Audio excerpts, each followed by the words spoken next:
Hello, good day to one and all. This is Miss A. Krishna Sundar, Assistant Professor, Department of English, KAHM Unity Women's College, Mancheri. So today we are going to discuss Jacques Lacan's mirror stage. So we had already had a brief discussion on what mirror stage and the major phase is. So we're just trying to get into the same information which we had discussed in the previous video lecture. So what exactly is mirror stage? The infant identifies with the mirror image. Now, if you look at a child who is around 6 months, the child starts looking at the mirror, his own or her own reflection. Now, Lacan considers this as the emerging perception of selfhood. Since his or her motor coordination is comparatively less, they feel the mirror image is an ideal image. Now, see, for a baby who's just 6 months old, or any baby who's just below 1 year age, their motor coordination is very less. Now, what is motor coordination? Now, for adults, like us, if we want to move our right hand, we can move it. If we want to take a step, we can do it. We can do it instantaneously because of the brain development. The brain level communication is happening. But for a child who's just 6 months old, this motor coordination is very less. So even if the child wants to make a step, move forward, it might take a lot of time for the child to move because it is not easy. And the reason is technically the motor coordination is less. Now, this child who looks into the mirror will find his own image in the mirror. And the same child will feel that the mirror image is an ideal image. For Lacan, this is the first stage where ego is established in a human. So, if you look at the pictures, you can see the child looks very happy when he is looking at his own reflection in the mirror. Now, he lacks motor coordination, but the child believes that the reflection that he sees in the mirror image is perfect, unlike him. And Lacan believed that this is the first point where ego is established in a human.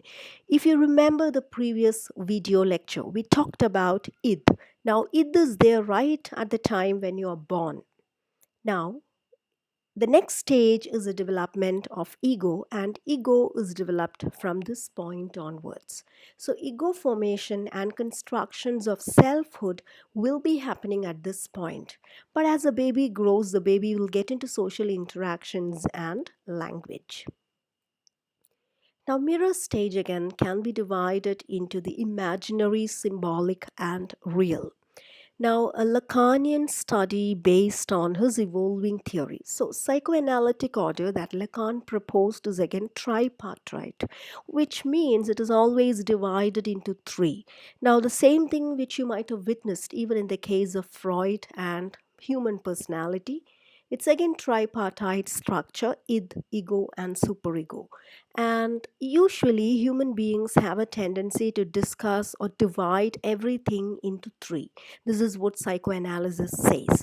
Now, even if you look at uh, the Christian mythological part, you can see it is the God, the Son, and the Holy Spirit. If you look at Hindu mythology, again, you can see Srishti, Sthiti, and Samhara. So, Srishti, that is by Brahma, again, Sthiti by Vishnu, and Samhara, which is again from the part of Shiva. So, everything comes in the form of this tripartite structure. Now, if you look at this imaginary, symbolic, and real, even Lacan says that it is dense and difficult because human beings have a tendency to represent everything in triads. Now, Lacan's module on psychosexual development is also in the tripartite structure, that is imaginary, symbolic, and real. So, let's start with real first. Now, this is a neonatal stage of need. Now, this is a time when a baby is born. Now, it is only at the time when you are born that you are in a real stage. Now, this looks very funny because that is only realistic stage. There is nothing else other than need. no separation from oneself and the real world around. So there is no identity here. Identity formation is not happening, and just because of that, there is no distinction between you and me, or there is no distinction between me and the world. Everything looks like one simple thing. And it is a world of fullness and completeness which is lost as the child enters the next stage, the symbolic world. Though we outlive this, this will affect us throughout our life. Now, see, this is something like id. Now, we said that we will outlive id, but id will remain unconsciously in our mind. So, just like this is one stage of a child, and the child will outlive this, but this will definitely affect the child throughout its life. Now, this stage, real stage, is actually from birth to 6 months, and this is pure plenitude, which means there is no subject object distinction. Even the child doesn't feel that there is a difference between the me and the mother of mine. Mother, me, people, everything around me, everything is just one single thing. And please remember, birth to 6 months means this is a period outside language. This is a period outside society. So, this is the realistic stage. This is known as real in the lines of Lacan. Now, moving on to the next one. The next one is imaginary. Now, this imaginary is actually the real mirror stage, which we had discussed right now. So, mirror stage is equal to this imaginary stage. Now, imaginary, the term corresponds to narcissism. Now, narcissism is actually when you have too much of love for oneself, you call it being narcissistic. So, this is a primal need to demand. Needs can be fulfilled, but demands need not be. So the child realizes that he is separate from his mother and her body. So this is the first feeling of emptiness that the child gets. He realizes, or she realizes, that her mother and her body is different from my body, and there is a notion of lack, or you can call it as emptiness. And the child sets up a fantasy. Now, see, so there is an emptiness. The child realizes that the mother is not completely his. There is a difference between his body and the mother's body, and a kind of emptiness is coming up. So, to fill this emptiness, the child sets up a fantasy. Now, what he is not, he can be in the mirror. So this is an extension of what we had already discussed with mirror stage. So whatever he is not, he is trying to identify it through the mirror. And this is the first stage where the other that comes. Now, I'm sure as literature students, you might have gone through the term other. Now, whoever or whatever is not seen in your group, you call it as the other. Maybe this term is very popular when you have gone through post colonial studies. Whoever belongs to a different culture, you call them as the other. Someone who doesn't belong to your culture, your religion, that is known as the other. So, this idea of the other actually begins from this imaginary stage, and this will continue throughout your life. So, this is actually the illusory stage, and that is why it comes in the terms of imaginary, because it is imagined or it is an illusion when the child feels an emptiness because he or she is split from the mother. So, this is the first realization of body. So, this is known as imaginary. So, moving on to the next one, this is symbolic. Now, the symbolic is when the child enters the society, when the child enters the system of or the codes of language, because language and society, because all of us live through this language and society, and language and society can be considered as two parameters which are actually equalizing all the people together, because till then the child was going through the stage of real, then imaginary, and then comes symbolic, because this is the stage where language interferes, society interferes. So, being able to deal with the others, acceptance of the name of the father. Now, maybe this might sound quite anti feministic in nature, because it is from a father's name a person's identity is born. So, maybe this is what Lacan considered, because maybe he was talking about this a century before us. So, through this recognition, through the identity of the father's name, the child enters the society. And the moment the child enters the society, that is what you call as the symbolic stage. Now, why the father's name? Because usually in most of the cultures, it is a father who represents the culture, law, codes, and rules. Maybe that is one reason why we attach the names of father when we name the child, because that was a tradition whereby the child is getting into society. So this is symbolic stage. So real is a stage from birth till 6 months, totally connected with mother and everything around, and it is oneness. Whereas the second one, imaginary, is actually the mirror stage, where the child realizes that the mother is a different individual and there is an emptiness, and the child is trying to fill the emptiness with some kind of fantasy. And then comes symbolic, where the child enters the world of language and society. So, if you look at this, this is very complicated, because the real, the imaginary, and the symbolic, they are all mixed up.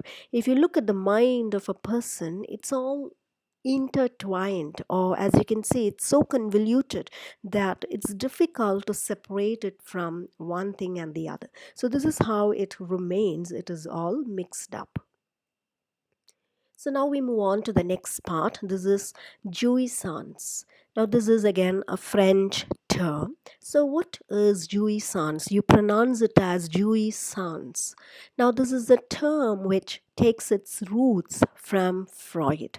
It's a French term, and the meaning of this term is enjoyment. And this is based on the pleasure principle, which we had already discussed when we talked about id. But Lacan goes beyond pleasure principle. Now, in his essay, The Ethics of Psychoanalysis, he talks about this as surplus enjoyment. And maybe he got the term surplus from Marx's surplus value. So, this is extra enjoyment, not the normal enjoyment, something extra, something added to it. Now, life is considered as an apparatus of jouissance, which is transgressive. Transgressive in the sense it keeps changing. So, how can this pleasure be an ailment? Because Lacan says that there is a point where you have to stop with this jouissance, because if it goes beyond, the pleasure is slightly painful as well. So it can be the satisfaction of the drive rather than the need. And it is also considered with eros and thanatos, which we had discussed in connection with Freud. So to sum this up, it is an excess of life. So jouissance is an excess of life. Now just look at the example of a man. Now this man knows that if he spends one night with a woman, with that particular woman, he is going to die. But even then, he is willingly going to meet the woman, and he's trying to spend a night with this woman. So even when he knows that death is awaiting for him, he is willing to spend a night with that woman. So how would you define this? What kind of a pleasure is this? So it is in fact a prospect of filling our emptiness. Now this can also be connected with existential anguish, existential grounds, etc. So it is an enjoyment which goes beyond the pleasure principle. So this is how they define it. It begins with a tickle and ends with blaze of petrol. Maybe you can by heart this when you get this topic for your university exam, you can write it down. So it's a mixture of pleasure and pain together. If you look at the example of this man, if he meets that particular woman, the man knows that he is going to die. Even then, he is willing to take up that risk or that adventure. So it is a pleasure mixed with pain. So it is a feeling of being at the edge and breaking the boundaries and going beyond self. Now, the last part that we are going to discuss is unconscious is structured like a language. Now, please remember this was a statement given by Jacques Lacan. Now, it was Lacan who said that unconscious, what we discussed in the previous video lecture, id or unconscious is a terrain which is structured just like a language. Now, a lot of confusion might emerge here because unconscious is something where introspection is not possible. But language is a system of codes. We know what it is. So, how can unconscious be compared with language? Now, this is the question. But Lacan is giving a beautiful description to derive at this answer. It was Lacan who proposed that unconscious is just like language. Now, he has actually given a paper, a talk with the title The Instance of the Letter in the Unconscious. Now, later it was converted into an essay, and most of these talks were actually converted into essays, and then it got published in a series of essays which was titled as Ecrits in the year 1966. Now, this statement, unconscious is structured like a language, which means Lacan is drawing a comparison between unconscious and language. Now, this is considered as one of the most central and most influential tenets given out by Lacan. Now, we know what is unconscious. It is a storehouse of everything, right? It includes the emotions, violence, aggressive attitude, sexuality, everything is included in the unconscious. We know the definition of unconscious. Now, how about a language? We know the definition of a language as well, right? Language means we have an agreement. There is a coding system which works with a language. And that is why when I use the term CAT, suddenly you can see a cat in your mind. It can be a black cat, blue cat, white cat, whatever it may be. I'm sure you would see a furry animal with some whiskers and beautiful eyes and a long tail. So we have an agreement here. When I use the term CAT, you are imagining that. So this is the agreement that we have got. Now, Freud says that the language of dreams can be understood through decoding. So, similarly, just like dreams, even the language that we use can be used to understand our personality. Now, suppose if you are continuously seeing a dream where you are missing the train, if you go to a psychologist or a psychoanalyst, the psychoanalyst would definitely tell you that you have lost something important in your life. And that is why missing the train is coming in a recurring way in your dreams. Now, if you look at language, there are codes, and these codes are decoded. And that is how language works, right? I think you can easily remember the concepts of signifier, signified, etc. When we use the term, for example, when I use the term PEN, pen, suddenly the image of a pen will come to your mind. You can recognize what I am saying. So there is a kind of coding system, encoding system, and there is an agreement between me and you. So this is how it works. Now, Freud said that unconscious communicates even without our knowledge. So there is a very strong connection between the unconscious and our identity. Now, same thing happens with our personality as well. Language has a role to play in our personality because language is also just like the unconscious. This is what Lacan said. Now, I'm sure you might be familiar with the name Roman Jakobson, who was actually one of the proponents of the Prague school and formalism. Now, again, Saussure, this is another name which is very important, who introduced structuralism. Again comes the name like Levi Strauss.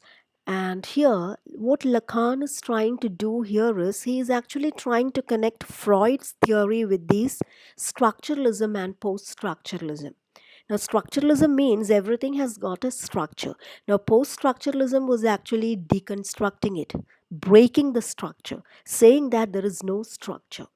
Now, codes in a language are often in a state of flux, is what post structuralism says. Now, Lacan says that language cannot be determined in the same way always. Language is just like the unconscious.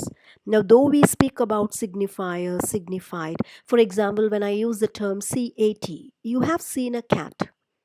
But when I said CAT, I had a white fluffy cat in my mind with blue eyes.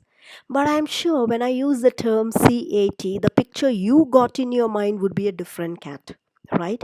Maybe you might have thought about a white and black cat. Maybe you might have thought about a stray cat. Maybe a cat not having a blue eye. So it could be different. So codes in a language are often in a state of flux. You just can't determine, even though we speak about signifier, signified, you just can't determine language in one single set without any binaries. So there is a free play of meaning. So there is ambiguity in language. This is what Lacan says. Now see, if you look at unconscious, unconscious can never be predicted. Lacan says that it is the same way that language works. Language can never be predicted. And he even says that language is just like a classroom with a teacher and a classroom without a teacher. Now, see what happens if the teacher is there in the classroom. If the teacher is there in a classroom, there is a center which can hold everything. The students will sit in their proper places, they will not talk, they will listen to the teacher attentively. But imagine when the teacher goes out. The moment the teacher goes out, the students start moving. Yes, they start interacting. Sometimes they scream, sometimes they talk, sometimes they might run inside the class, they might shout, they might scream. So it is an uncontrollable kind of classroom. Now, Lacan says language is just like that. Language is just like a classroom without a teacher because you just can't control meanings. And he explains it with some beautiful examples. Now, Lacan says language is always like a classroom without a teacher. And he brings in the examples of slips of tongue. We have discussed slips of tongue in the previous video lecture. Now, language has subjective consciousness. Now, sometimes this happens. Sometimes you say something abruptly and then you say, oh my God, I didn't mean that. Or sometimes you will try correcting it and then you will say, oh, that is not exactly what I meant. I meant this. But somehow when I said this, it just came in that way. So, this is what you say. Now, here, unconscious is interfering. So, unconscious is interfering, and your language is also getting interfered here because you wanted to say something. Instead of that, you are saying something else. So, language is also not helping here. So, just like unconscious, language is also creating problems. If your language part had been perfect, even if the unconscious interferes, your language will be correct. But sometimes your language is also not correct in the sense that you are saying something which you did not mean. So, a person's personality is dependent on his language as well. So, unconscious and language, both of them are having the same kind of structures, which means introspection is not possible. So that is the reason why when you talk, sometimes there is a gap, there is a rupture. Now, I'm sure all of you might have gone through the situation where you had to convince another person that this is not what I meant. Or sometimes you will have to say, oh, I didn't mean that. I actually said this, but somehow it came up that way. So there is a gap, there is a rupture, which means you are not able to communicate completely to the other person. If you cannot completely communicate with the other person, language is not in your hands, just like the unconscious. So, this is how it works. Just like unconscious, language is also not under your control. Language can go to any extent, it can sometimes deceive you, sometimes it will not help you to communicate properly. So, the gap comes, a rupture comes, and this is an interference of the unconscious. So, socio set signifier, signified. So, this is not really working because if I say CAT, the cat that you are imagining in your mind is not the cat which I had in my mind. So it's not tallying up. So this is what Lacan is trying to say by using the theories of Saussure and Freud. So both unconscious and language, both of them are not complete in its nature, which means the journey continues, the hunt continues. So, with this, we come to the end of our session. Now, Freud's mirror stage and his essay is again there in the next video lecture. So thank you very much. Thank you for your patient listening. In case if you have any doubts, any queries, any suggestions, please do not hesitate to connect with me. Thank you. Thank you once again.